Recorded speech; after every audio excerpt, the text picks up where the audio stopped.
এই খেলা খাবে, ওই খেলা ওরা হেগে দেয়। এই জন্য বলতে চাই, ভারত আমাদের 1 নাম্বার শত্রু। ভারত জাতের আধারে হায়দ্রাবাদ দখল করেছে, চিকেনের মতন জায়গা দখল করেছে।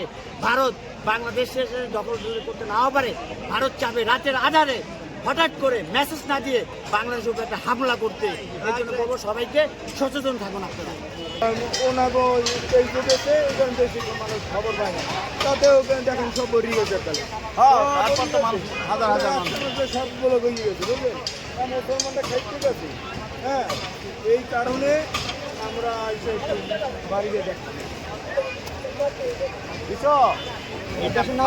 বিনোদন পার্ক করাটাও ভুল হবে বা জাদুঘর করাটাও ভুল হবে। জাদুঘর করলে বলবে আমরা পুজো করছি।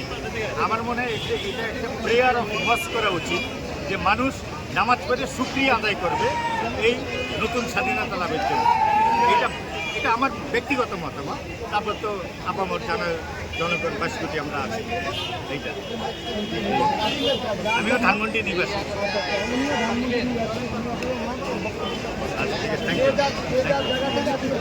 আচ্ছা, এটা কোথায় পাবো?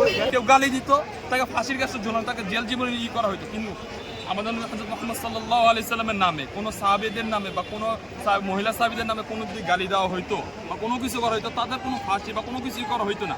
সেই শাপলা চত্বরে খুনি নবী অবমাননার দায় যখন তারা মাঠে নামলো, রাসূলুল্লাহ আলাইহিস সাল্লামের অবমাননার দায় মাঠে নামলো, তখন কি করলো? তাদেরকে পাখির মতো গুলির ন্যায় কি করে হত্যা করা হয়েছে। সবার দাবি এক ছিল, যেখানে রাসূলুল্লাহ আলাইহিস সাল্লামের অবমাননা যে করছে তাকে ফাঁসি দিতে হবে। কিন্তু তার বাবা যে ছিল স্বৈরাচার, তাকে ফাঁসি দিলে তার নামে যখন কোনো কটূক্তি করা হইতো, তাকে ফাঁসি কাল ঝুলানো হইতো বা তাকে জেল জীবনী দেওয়া হইতো। এই জন্য আমরা আলহামদুলিল্লাহ এটা আমরা খুবই খুশি। ধন্যবাদ।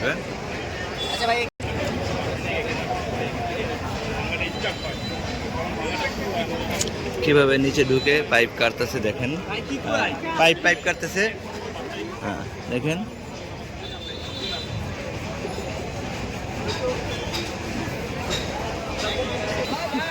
জনগণকে বলতে চাই, আপনারা কোনো স্বৈরশাসক আপনারা এইভাবে শেখ হাসিনার মতো করবেন না। শিক্ষা নিতে হবে। যদি আপনারা করেন তাহলে আপনার অবস্থা কিন্তু খুবই খারাপ হয়ে যাইবে, বুঝতে পারছেন? ওই ময়ূক সাহেব বলছে সে নাকি ওই চট্টগ্রাম রাখবে না, আর আমরা এসে দেখি এই বঙ্গবন্ধু মুজিবরের বাড়িটা আর রাখতে আমরা পারলাম না। ময়ূক সাহেব, আপনি যদি আমাকে দেখেন, আমারও যদি দেখেন, খুব বেদনা নিয়ে বলতে চাই, দেখবে বাড়িটা ভেঙে ফেলেছে, আপনারা তো রাখতে পারলেন না। এত ক্ষমতা আপনাদের, কই গেল আপনাদের ক্ষমতা? হ্যাঁ, বাড়িটা খুবই একটা আফসোসের বাড়ি। তবে আমার একটা কথা, সেটা হচ্ছে এই বাড়িটা তো জনগণের ক্ষোভের যেটা বহিঃপ্রকাশ সেটা করেছে, ঠিক আছে?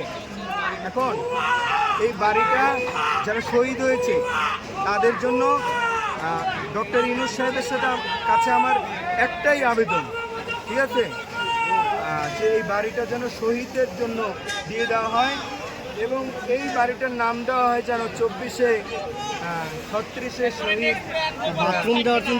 শহীদের বাড়ি, এরকম যেন নামকরণ করা হয়, ঠিক আছে?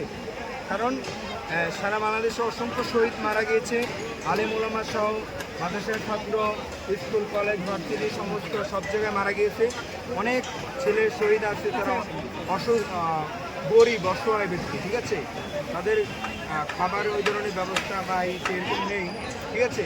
চলার মতো নেই। তাদের খোঁজখবর নিয়ে যারা পঙ্গু আছে, অনেকে হাত নাই পাও নাই, তাদের জন্য এইখানে ভালো একটা ফ্ল্যাট তৈরি করে হাইপে একেবারে তাদেরকে সবাইকে যেন এই জায়গাটা ব্যবস্থা করে দেওয়া হয় এবং আওয়ামী লীগের যত বাড়িঘর আছে এই বাড়িঘর যেন ওই শহীদদের নামে যেন দিয়ে দেওয়া হয়, এটাই আমাদের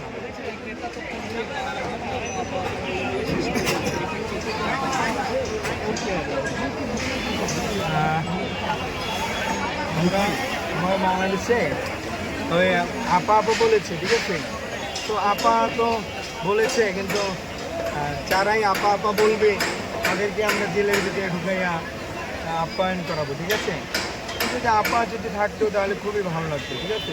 চট করে নাকি চলে আসবে, চট করে চলে আসবে, এটা কোনো কথা বললে ভাইজান, এটা কোনো কথা হলো না, যুক্তি সহকারে কথা হলো, এরা কোথেকে এলো এরা, হ্যাঁ থেকে এলো?